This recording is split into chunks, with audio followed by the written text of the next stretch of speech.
सत्य सनातन भागवत प्रचार समिति टांगी 14 आनुकूल्य निमापड़ा छक भागवत गृह प्रकोष्ठ दातव्य होमियो स्वास्थ्य चिकित्सा शिविर अनुष्ठित होइजाउछे।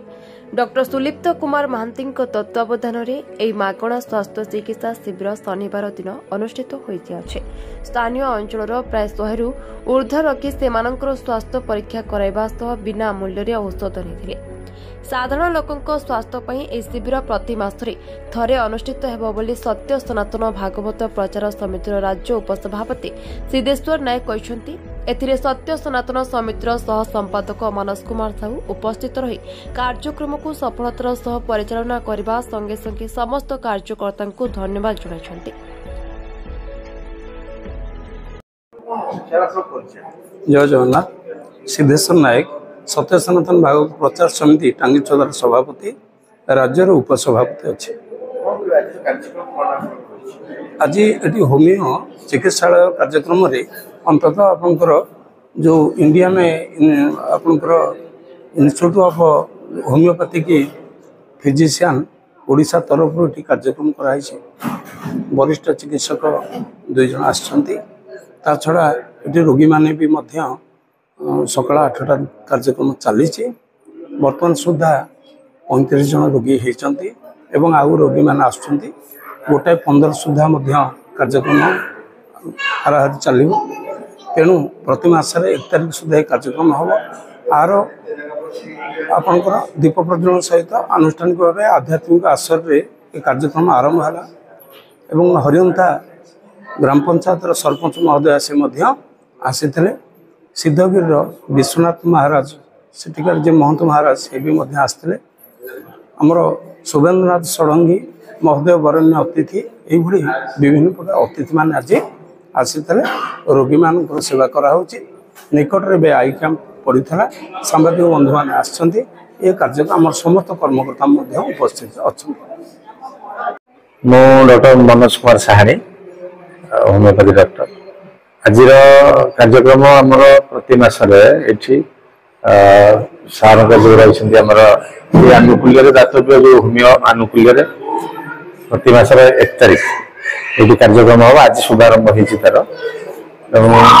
ग्रामीण जो लोक मैंने स्वास्थ्य सेवा पाई पारना छड़ा सब रोगर औषध एलोपैथी ना जमीक डायबिटीज ब्लड प्रेशर बात मारे ये सब औषध ना जब दिन खाऊे ठीक लगुव छाड़देले पुणी बढ़ीज। तार सब होमियोपैथी विभिन्न प्रकार रोगर समूले ध्वंस करने औषध केवल होमियोपैथी अच्छी। से ग्रामीण लोक मान कनसीयसनेस करने सचेतन करने होमियोपैथी आड़ आकर्षित करने से सब दुरारोग्य संपूर्ण भल करने आमर जो प्रयास सार नहीं से आज यहाँ प्रथम शुभारंभ हो प्रति मास 1 तारिख दिन कंटिन्यू कर।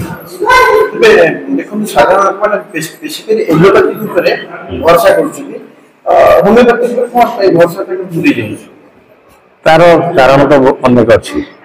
प्रथम कारण हूँ पिला जन्म हवा आगुरी आगे आम एलोपैथी पाक जाऊँ माँ को लेकिन गर्भावस्था तो चेकिंग कर माइंड भितर गोटे चली एलोपैथी द्वारा शीघ्र भल हो जाए होमियोपैथी डेरी हुए।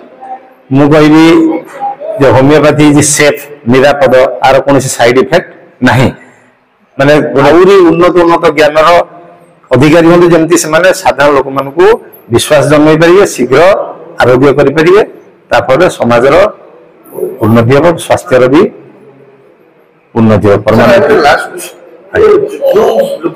बड़ रोग ब्लड प्रेशर जो भावना चलती जो विकारग्रस्त भावना सी देह गोटे रोगी को आनिक डाक पहुंचुच। तो आम से मन टाक ट्रिटमेंट करदे मन टाक शांत करदे मन से जो विकार अवस्था पुणी शांत अवस्था को नहीं आसवा तार रोग परमानेंटली चिकित्सित हो से यदि हासिल कर खूब शीघ्र होमियोपैथी समाज में आविर्भाव लाभ